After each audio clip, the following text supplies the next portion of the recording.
rivalrous dynamics multiplied by exponential tech self-terminate. Exponential tech is inexorable. We cannot put it away. So we either figure out anti-rivalry or we go extinct.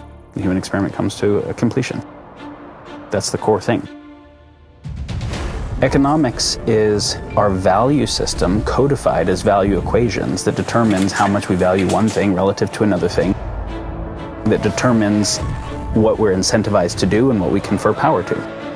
So if a dead whale is worth $1 million on a fishing boat and a live whale in the ocean is worth nothing, that's a value system codified in a value equation that then incentivizes behavior, but it also incentivizes psychopathy.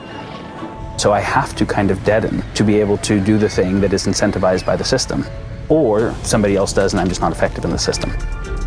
If you look at the way economics then needs to protect its own profit stream and the way it will learn how to influence media to control people's sense-making frameworks, and the way it will influence governance, or the way it will influence legislation on the nature of what happens in education to prepare people for the workforce.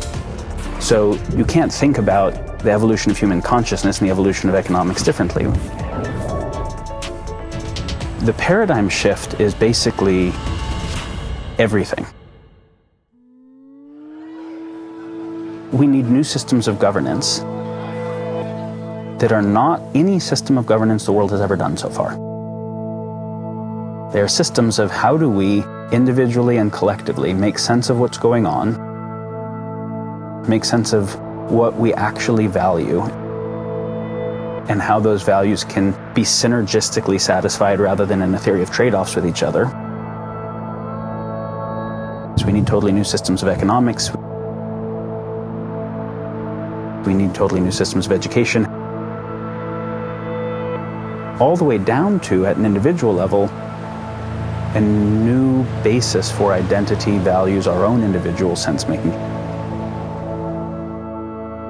As long as I think that I'm an individual that is fundamentally separate from you and the biosphere and everything else, I can think about optimizing my own quality of life independent of and maybe even at the expense of your quality of life or the biosphere or anything else. As soon as I start to say, okay, well, I'm not that tree, but what would I be without trees? Well, I would not exist. There would be no atmosphere if there weren't plants photosynthesizing. So I fundamentally am not even a meaningful concept without plants. So if I think of myself as me, that is not fundamentally interdependent with plants, I'm actually just not even thinking clearly. And then I start to run that and say, well, what about soil microbiota? And it turns out that my life depends on the whole thing.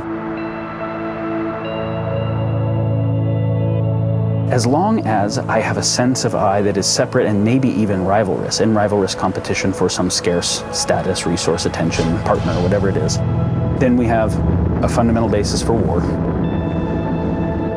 And in a world of exponentially increasing technology, which means that the warfare gets to be more and more consequential, that will self-terminate. So figuring out anti-rivalry is a psycho-spiritual process inside of ourselves. Can we pay attention to our emotions and triggers that hijack us from sovereignty? Because the moment I'm getting pissed and my value system is not to be an angry person, I'm actually hijacked. Can I pay attention to that and actually have some sovereignty over my own inner state and how I show up in the world? And can we figure out how to do that collectively as well?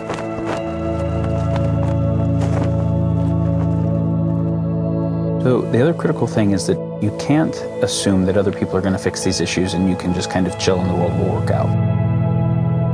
That also doesn't mean that you should freak out and go into existential angst on hyperdrive without knowing what to do. But to progressively lean in more and say, okay, there's a path where we can make it,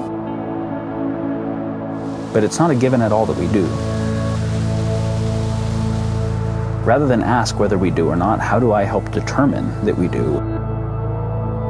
And that will require learning a bunch of shit that you don't currently know and that maybe nobody has synthesized well yet.